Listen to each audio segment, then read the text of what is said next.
네, 정치권 현안 인터뷰로 만나보는 시간입니다. 오늘은 국민의힘 박정은 의원 만나보겠습니다. 박 의원님 어서 오세요. 예, 안녕하세요. 네, 뭐 일단 어제 의원총회 얘기부터 좀 해보죠. 최원석 의원과도 얘기 나눴습니다만 분위기 상당히 험악했더군요. 어제가 의원총회 제가 해본 것 중에 제일 좀 험악했던 것 같아요. 네, 예, 서로 뭐 막말도 가고 그랬던 모양이에요. 예, 뭐 최고위원 한 분이 원외 최고위원 한 분이 오셔서 이제 발언하는 거 가지고 이제 여러 가지 논란이 있었는데 네. 그 과정에서 이제 욕설까지 이제 현역 의원에게 욕설까지 하는 장면이 벌어지면서 이제 여러 가지 당에 불편한 얘기들이 오가고 네. 그 정도로 우리 지금 당 상황이 내부적으로 좀 많이 골마 있다 그렇게 볼 수밖에 없을 것 같습니다. 네, 뭐 참 박정은 의원도 고민이 많겠다 이런 생각이 드는데 지금 외부적으로 보면 목소리 큰 분들의 목소리만 들리고 이 당의 대부분을 차지하는 의원들의 목소리는 잘 안 들리는 것 같습니다. 어제 의원총회에서 보신 바로는 어느 쪽이 더 다수인가요? 그러니까 이슈별로 볼 필요가 네. 있는데 첫 번째 이제 제명과 관련해서 한동훈 전 대표의 제명과 관련해서는 절대 다수의 의원들이 부당하다 또는 과하다라는 네. 의견을 갖고 있는 거는 부정하기 어려울 것 같습니다. 그래서 아마 정동혁 대표도 그 어려움을 당내 상황을 돌파하기 위해서 단식을 한 것 같고요. 그래서 사실 큰 성과 없이 단식을 마무리한 뒤에 곧바로 이제 제명이라는 카드를 꺼내 들어온 건데요. 네. 그 뒤에 이제 사퇴를 요구하는 의원님들이 계시고 또 현실적으로 지금 사퇴에서는 선거를 치를 수가 없다고 생각하시는 분들도 계시는데 네. 그 부분은 이제 어제 의총에서는 논란이 좀 팽팽히 있었던 것 같아요. 예. 어제 보니까 이 장동혁 대표가 경찰 수사를 통해서 당원 게시판 의혹을 털고 가겠다 이런 얘기를 했더라고요. 자, 같은 당 안에서 벌어진 문제인데 경찰 수사를 통해서 털고 가고 만약에 경찰 수사가 결과 징계가 잘못된 거로 판단되면 뭐 정치적 책임을 지겠다 이런 얘기도 했다는 것 같아요. 아니 사람을 죽여놓고 네. 이미 죽여놓고 그다음에 다시 살리겠다라는 얘기 자체밖에 안 되잖아요. 그리고 경찰 수사를 통해서 뭔가를 더 밝혀낼 게 있다면 윤리위에서 징계를 그렇게 강하게 할 명분이 없다는 걸 스스로 저는 자백했다고 봐요. 그래서 이번 징계는 정말 잘못된 결정이고 저는 그렇게 비유하고 싶어요. 이순신 장군을 빼놓고 외란을 치르겠다는 판단과 비슷하다고 봅니다. 한동훈 전 대표가 뭐 이순신 장군처럼 영웅이다 이런 취지의 말씀이 아니라 네. 우리 지금 시대 정신을 가만히 보면 민주당이 지금 대선에서 승리하고 이재명 정부가 출범한 과정을 보면 계엄에 대한 국민적인 심판이 있었다고 본 거잖아요. 네. 근데 계엄에 앞장서서 반대를 한 사람을 결국에는 쳐낸 거잖아요. 계엄을 옹호하는 세력들이 우리 당을 지탱하고 있는 그런 아이러니한 현실 속에서 계엄에 가장 앞장서서 반대한 분을 쳐냈기 때문에 국민들에게는 그 메시지가 우리 당이 계엄과 절연하지 않는 모습으로 비춰질 수 있기 때문에 저는 이순신 장군을 빼고 외란을 치는 상황과 비슷하다고 보는 겁니다. 자, 이 장동혁 대표가 지난해 3월에 이렇게 했던 이야기가 있습니다. 계엄에 대해서요. 그 영상 혹시 준비됐나요? 우리가 그 기회의 순간에 서 있습니다. 계엄은 반국가 세력에 맞서서 자유민주주의를 지키라는 시대적 명령입니다. 탄핵 각하 기각은 애국 시민의 힘으로 선동과 조작을 물리친 역사적 사건이 될 것입니다. 네, 자 벌써 1년 가까이 흐른 영상입니다만 예. 어제 이 의원총회에서는 지금 장동혁 대표가 자 계엄은 반국가 세력에 맞서서 자유민주주의를 지키라는 시대적 명령이다 이렇게 얘기를 했었는데 어제 의총에서는 다른 얘기를 했다고 그래요? 예, 어제 의총에서는 한 번도 본인은 계엄을 옹호한 적이 없다 이렇게 얘기를 했습니다. 근데 지금 우리가 이 계엄 문제에 대해서는 우리 당에서 사실 굉장히 복잡한 속내가 있어요. 왜냐하면 의원들은 누구 한 명도 계엄이 잘 됐다고 하시는 분이 없어요. 그런데 네. 계엄이 잘 됐다. 이건 민주당이 잘못된 의회 폭거를 했기 때문에 그거에 맞서기 위한 네. 일종의 자유권적인 성격이다. 그리고 헌법에 보장된 대통령의 권한이다. 이렇게 보시는 분들이 있는 거 아닙니까? 네. 근데 그런 분들이 우리 당의 지금 당권을 사실상 좌지우지할 수 있는 영향을 갖고 있는 상황이기 때문에 네. 의원들로서는 일종의 딜레마 상황에 빠져 있는 거고 장 대표도 결국에는 지금은 우리는 계엄을 난 한 번도 옹호한 적이 없다고 얘기하지만 또 그분들 앞에 서서는 그분들의 또 입맛에 맞는 말씀을 하는 과정에서 저런 장면이 연출된 게 아닌가 하는데 우리가 지금 이 계엄과 절연하지 않고 그리고 또 과거와 절연하지 않고는 우리가 절대 집권할 수 없고 어떤 선거에서도 승리할 수 없기 때문에 그래서 저희는 그 상징적인 인물인 장동혁 대표 네. 체제로는 이번 지방선거에서 이기기가 어렵지 않겠느냐. 그래서 빨리 대표가 물러나고 당을 다시 추스려서 선거를 치러야지만 이길 수 있다. 선거 이해 당사자인 오세훈 시장도 그렇게 얘기하는 거 아니겠습니까? 네. 이 당권파들은 반면에 자 당원들이 뽑은 당 대표 목을 치려면 국회의원직이라도 골라 뭐 이렇게 요구하고 있더군요. 뭐 이렇게 거는 걸 좋아하시는지 모르겠는데 그게 그렇게 볼 문제냐 이거죠. 저희는 중요한 건 한 가지예요. 선거에 이길 수 있는 상황이냐 아니냐가 네. 제일 중요합니다. 지금 한동훈 전 대표를 지지하는 우리 당의 절반 가까운 분들이 계시잖아요. 네. 그거는 지난 대선 후보 경선을 통해서도 입증이 된 수치입니다. 43% 득표를 했으니까. 네. 그런데 그분들을 다 적으로 돌리고 선거를 치르는데 그분들이 나가서 투표장에서 투표할 마음이 나겠냐는 거죠. 그러다 보면은 한동훈 전 대표는 본인의 정치적 미래를 위해서 또 선거에 도전할 가능성이 있어지고 그러다 보면 당이 완전히 갈라진 민심 속에서 당심 속에서 선거를 치를 수밖에 없는데 굉장히 어려운 선거가 될 수밖에 없습니다. 자 그런데 이 한 대표 제명 때문에 이걸 기폭제로 해서 이제 박정훈 의원 포함해서 이른바 친한계 의원들과 비당권파들이 장동혁 대표 보고 나오라고 내려오라 이렇게 요구를 하고 있습니다만 우재준 최고위원도 사실은 친한계 아니겠습니까? 예. 우재준 최고위원 같은 경우는 장동혁 대표의 선택을 존중하고 지금 이 체제를 다시 무너뜨려서 더 큰 갈등을 일으키는 것보다는 장동혁 대표가 안 내려오고 이 체제가 가는 게 낫다 이렇게 주장하는 분들도 있던데요. 그러니까 우재준 최고위원은 대구의 지역구를 두고 네. 있고 그리고 또 지도부의 일원이기 때문에 아무래도 상대적으로 좀 신중한 입장을 얘기할 수밖에 없어요. 그리고 일단은 의원들이 우리 친한동훈계라고 하는 분들이 다수는 아니지 않습니까? 네. 그러니까 지도부에 있는 분이기 때문에 다수 의원들의 생각도 생각해 볼 수밖에 없는 그런 입장이라고 생각을 하고 그래서 아마 그런 얘기를 오늘 오전에 아침에 라디오에 출연해서 얘기를 한 게 아닌가 싶은데 지금 선거를 어떻게 치러야 우리가 이길 수 있느냐가 제일 중요한 거 아니겠습니까? 네. 그러면 제일 중요한 거는 윤 어게인과 절연하는 것이 제일 중요한 가치라고 저는 보는 겁니다. 우리 친한계 많은 의원님들도 그렇게 생각하고 네. 그래서 그 부분에서 생각들이 갈리는 건데 아무래도 영남권 그리고 TK에서 활동하시는 분들은 그런 부분에서 좀 더 조심스럽지 않았나 그렇게 봅니다.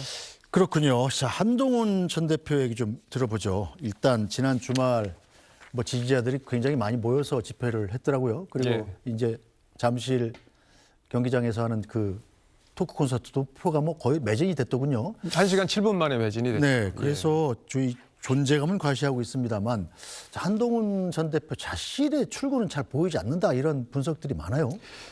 근데 우리가 지금 너무 짧게 볼 필요는 없을 것 네. 같아요. 이제 다음 총선도 있고 이번 지방선거도 있고 한데 다음 총선까지 우리가 길게 본다면 네. 결국에는 윤 어게인과는 그 정신으로는 우리가 선거를 치를 수 없다는 거는 우리 국민 다수의 생각입니다. 네. 그건 저희만의 생각이 아니에요. 근데 그러려면은 우리 당을 리빌딩을 해야 되잖아요. 네. 지금 이 체제로는 우리 당이 선거를 치르기가 참 어려운 구조인데 리빌딩을 할 수 있는 사람이 누가 있느냐 보면은 결국에는 한동훈 대표를 비롯한 당의 개혁과 혁신을 주장하는 분들이 목소리가 결국엔 당을 새롭게 만들 수 있다고 보는 거죠. 그렇게 본다면 한동훈 대표의 시대적 소명은 뭐냐? 네. 이번 지방선거와 함께 치러지는 보궐선거에서 본인이 보수에서 새로운 평가를 받은 뒤에 네. 그 뒤에 들어와서 당으로 다시 들어와서 복귀해서 당을 재건하는 게 아마 본인한테 주어진 과제가 될 겁니다. 그렇게 큰 그림으로 놓고 본다면 당장의 출구가 있냐 없냐는 것보다는 훨씬 더 길게 이번 상황을 끌고 가면서 봐야 된다고 생각해요. 네, 그렇다면 구체적으로 한동훈 전 대표의 역할이 이번 지방선거와 함께 치러지는 재보선에서 국회의원직에 도전하는 것이다. 이렇게 보는 거죠. 그렇게 될 가능성이 저는 있다고 보고요. 아, 그래요? 상대적으로 높다고 봅니다. 물론 이제 찬반 양론이 그 안에서 내부적으로는 있을 수 있는데 네. 지금 한동훈 대표에게는 그게 주어진 거고 그리고 이 자기에게 주어진 이 과제를 예를 들어 뭐 이렇게 생각하는 분들 네. 있을 수 있잖아요. 지방선거 어차피 지게 되면은 그 체제를 한동훈 대표가 그때 들어와서 이걸 정비해도 되지 않겠냐 네. 이런 분들도 있을 수 있잖아요. 그러나 그것보다는 피하지 않는 모습. 지금은 본인이 보수에서 어떤 가치가 옳은지를 선택받는 그런 시간이 필요한 순간이 아닌가 싶습니다. 박정훈 의원 이 지금 한동훈 전 대표가 굉장히 친한데 이런 얘기 나오는 걸 봐서 뭐 구체적인 지역구도 좀 검토가 되지 않았나 이런 생각도 드는데. 지역구는 검토하기가 어려워요. 왜냐하면 어느 지역에 어떤 선거가 치러질지 알 수가 없기 때문에. 현재 이제 검토되고 있는 곳들이 있지 않습니까? 지자체장 출마로 비는 자리. 뭐 예, 예를 뭐 들어서 대구나 뭐 부산이나, 부산 얘기도 예. 있고 또 뭐 인천에도 얘기가 나오고 네. 있고 뭐 서울에서도 어떻게 될지 모른다 뭐 이런 얘기들이 있기 때문에 뭐 그런 가능성들은 다 살펴보고 있고 어떤 게 가장 큰 본인에게 명분이 있을지 그런 것들도 고민하고 앞으로 그런 과정이 있을 거라고 봅니다. 서울시장 같은 지자체장이 아니라 국회의원직에 도전하게 될 것 같다라는 전망이 많은 거군요. 그러니까 서울시장은 본인이 그 지자체를 잘 꾸리면 되지만 네. 지금은 우리한테 보수한테 시급한 거는 이 당을 수권 정당으로 만들어서 국민들에게 새롭게 선보이는 과정이 더 중요하기 때문에 그 역할이 본인에게 주어진 시대적 소명이라고 저는 봅니다. 네, 그런데 한동훈 전 대표가 이번 선거에 나가려면 제명당한 상태이기 때문에 지금 무소속 후보로 나가야 되잖아요. 뭐 그렇게 되겠죠. 그렇게 되면은 어쨌든 국민의힘에서도 후보를 낼 텐데 이 보수표가 갈라지면서 민주당 좋은 일만 시키는 것 아니냐 이런 전망도 있지 않습니까? 뭐 그런 여러 가지 것들을 다 고려해야 됩니다. 지금 뭐 자칫하면은 또 한동훈 때문에 졌다, 선거 졌다, 뭐 이런 얘기를 들을 수도 있는 국면이잖아요. 네. 그렇기 때문에 지금은 굉장히 심사숙고해서 충분히 명분을 쌓은 다음에 최종 결정을 해야 될 거라고 봅니다. 네, 어쨌든 한동훈 전 대표 이 장외에서 지금 세를 모으고 있습니다. 자, 그런데 장외 집회를 계속하는 걸 두고서도 당내에서 좀 찬반 여론이 있다고 그래요? 아니 뭐 한동훈 대표를 별로 안 좋아하는 분들은 네. 그렇게 세가 모이는 게 별 부담스럽겠죠. 왜냐하면 지난 주말 토요일 집회 때는 저도 뭐 가지는 않았지만 네. 영상을 보고 좀 놀랐는데 정말 10만 명이 모였다고 저희들이 이제 분석을 하고 있는데 그게 그렇게 과장된 수치는 아닌 것 같습니다. 정말 줄이 끊이지 않을 정도로 길게 늘어서는 장면들이 보여졌기 때문에 네. 예전 그 전주만 해도 그 정도는 아니었거든요. 네. 그러니까 한동훈 대표의 제명에 대해서 분개하는 한동훈 전 대표에 지지하지 않더라도 분개하는 보수 유권자들이 많이 나왔다고 보는 거고요. 한동훈 대표로서는 정치를 하는 분이기 때문에 그런 과정을 통해서 본인이 다시 정치를 할 수 있는 힘을 얻는 그런 과정이 필요하다고 봅니다. 그래서 명분이 없다거나 아니면 그게 장 외에서 그렇게 하는 것이 보기 좋지 않다는 거는 네. 그냥 한동훈 대표를 싫어하는 분들이 하는 말이라고 생각해요. 박정훈 의원은 왜 장외 집회 안 나가십니까? 그거는 일단은 원내 의원들은 네. 좀 신중하게 대응하자. 우리가 왜냐하면 제명이 일단 된 분이고 당 외에 나가 있는 분이기 때문에 우리가 함께하는 모습들이 또 우리 당원들에게 어떻게 비춰질지까지 종합적으로 정무적으로 고려하자. 이런 취지에 의해서 의원들은 나가지 않았습니다. 네, 자 이런 상황에서 장동혁 대표 일단 정해준 계획대로 지금 지선 준비에 고삐를 겨누는 모습입니다. 자, 당 인재영입위원장을 선임을 했어요. 조정훈 의원입니다. 여기에 대해서 어떻게 평가하십니까? 당에서 뭐 중도 외연 확장을 위해서 적합한 인물이다 이렇게 평가를 했는데 그 주장이 우리 국민들의 가슴에 그대로 있는 대로 와 닿으려면 실제 국민 눈높이와 그게 맞아야 되는 거잖아요. 우리 당이 그렇게 주장한다고 해서 국민들이 그렇게 받아들일지는 또 다른 차원의 문제가 아닌가 싶습니다. 그런데 이제 아까 조금 전에 프로그램 보니까 네. 그 고성국 씨하고 인터뷰하는 장면이 네. 그 조정훈 의원이 나오던데 우리 지금 당을 어렵게 만드는 아주 핵심적인 인물 중에 하나가 고성국 씨 아니겠습니까? 그래서 이제 뭐 전두환 대통령 사진 걸자는 문제 이런 네. 것들이 큰 논란을 지금 낳고 있는 그런 상황인데 그런 방송에서 이제 같이 이렇게 특별하게 대접하겠다라는 얘기까지 한 것이 과연 우리 외연 확장에 얼마나 도움이 될지 그런 부분들은 우리 국민의 생각과 우리 당의 생각에 조금 괴리가 있어 보입니다. 네, 자 고성국 씨가 이 당의 명예를 실추시키는 발언 여러 했다. 이렇게 해서 이 박정훈 의원 비롯해서 친한계 의원들이 서울시당 윤리위원회에 징계 요구서를 제출했더군요. 예. 한동훈 전 대표를 정리했으니까 이제 오세훈 차례다 이렇게 얘기하지 않았습니까? 고성국 씨가. 네. 우리 당에 지금 서울시장 뺏기면은 선거 이길 방법이 있어요. 그러면 서울시장 후보 중에 가장 경쟁력 있는 후보고 그리고 지금까지 일을 잘 해왔고 또 서울 시민들도 그렇게 판단하고 있는 상황에서 우리 당 후보를 그렇게 폄하한 것 저는 가장 큰 문제라고 봅니다.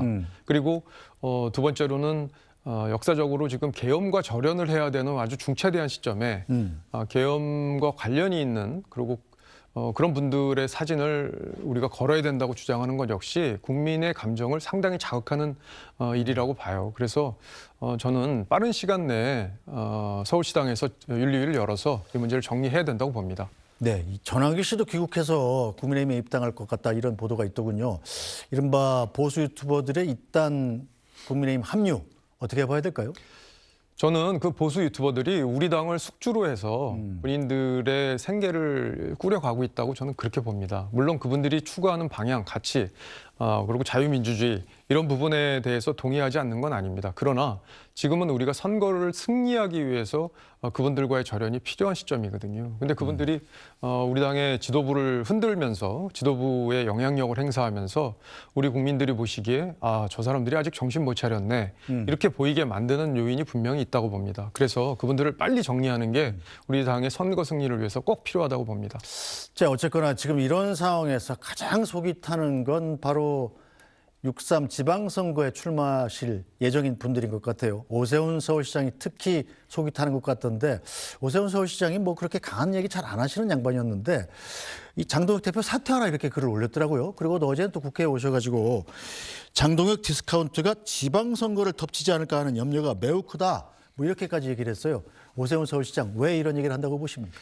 그러니까 본인도 사실은 경선을 앞두고 있잖아요. 그리고 지금 이제 뭐 7대3 룰이니 뭐 여러 가지로 해서 불이익을 받을 수도 있다는 그런 위기감이 본인이라고 왜 없겠습니까? 그런데 우리 당의 오랜 그 어른으로서 당을 오래 지켜온 분이잖아요. 그럼 책임감이 있지 않았겠습니까? 본인 경선에 이해가 달린 분이기도 하지만 당이 이렇게 가서는 선거가 정말 어렵고 그리고 본인이 지난번 선거에서 서울의 모든 동에서 승리했습니다. 그럴 정도로 서울 시민들로부터 박수를 받고 시정을 지금 4년간 잘 수행해 오신 분인데 우리 당에서 고성국 씨가 저렇게 본인을 갖다 폄하하고 또 당은 새로운 방향이 아니라 과거로 가는 방향으로 가고 있고 그러니까 책임감 있게 그 말씀을 해주신 걸로 그렇게 보고요. 그만큼 절박했다. 장동혁 디스카운트라는 표현이 얼마나 사실 자극적인 표현이에요. 그런데도 그 표현을 과감하게 쓰신 걸 보면 절박하다고 생각합니다. 오세훈 서울시장이 뭐 아무래도 현직 시장이기도 하고 국민의힘에서는 사실상 독보적인 경쟁력을 갖고 있는 서울시장 후보 아니겠어요? 그래요. 실제로 오세훈 시장이 이번 지방선거에 느끼는 위기감이 그 정도로 크다 이렇게 보여지시나요? 그러니까 저도 지역구가 송파잖아요. 그러니까 저희 송파 갑은 이제 박빙으로 매번 선거가 진행되는 곳입니다. 그래서 저도 이 선거가 쉽지 않겠구나라는 거를 체감을 하고 있어요. 그만큼 오세훈 시장은 이제 종합적으로 서울 종합적으로 여러 가지 지역들을 다 볼 텐데 이미 좀 어렵게 됐다는 그런 어렵게 흘려간다는 여론조사들도 나오고 있고 이러기 때문에 위기감이 정말 커진 상황이고요. 인천과 부산도 생각은 비슷할 겁니다. 다만 이 상황에서 그런 목소리를 내는 거에 대해서 사퇴 목소리를 내는 거에 대해서 여러 가지를 정무적으로 검토하고 있는 게 아닌가 싶습니다. 네, 자 이런 당내 상황에서 자 오는 19일이죠. 윤석열 전 대통령의 내란 관련 사건 1심 선고가 나옵니다. 지금 검찰이 사형을 구형해 놨잖아요. 만약에 법원이 이 중형을 그대로 인용하거나 어쨌든 유죄가 확정되는 뭐 대법원까지 물론 가야 되겠습니다만 1심에서 어느 정도 법적 판단은 나오는 상황이잖아요. 여기에 대해서 만약에 검찰의 구형이 상당 부분 인정이 된다면 당 지도부에도 좀 변화가 필요하다고 보시는 거 아닙니까? 근데 이런 거를 우리가 이렇게 나오니까 변화해야 된다 이렇게 가는 건 저는 늦다고 봐요. 이미 계엄에 대해서는 정치적 평가는 저는 끝났다고 봅니다. 왜냐하면 정권이 바뀌었잖아요. 그렇기 때문에 법적 평가가 어떻게 나오더라도 우리는 선제적으로 우리 국민들이 원하는 방향으로 우리가 나아가면 됩니다. 그걸 보고 나서 만약에 예를 들어 중형이 나왔다. 그러니까 우리는 바뀌어야 된다. 이거는 국민들이 보기에 진정성도 없습니다. 그러니까 우리가 얼마든지 지금 설 명절 이후에 이제 재판 1심 판결이 나오는 거기 때문에 그 전에 설 명절 전에 얼마든지 우리가 변화와 혁신하는 모습을 보여줄 수 있다고 생각합니다. 알겠습니다. 자 오늘 말씀 여기까지 듣죠. 박정훈 국민의힘 의원 고생하셨습니다. 고맙습니다.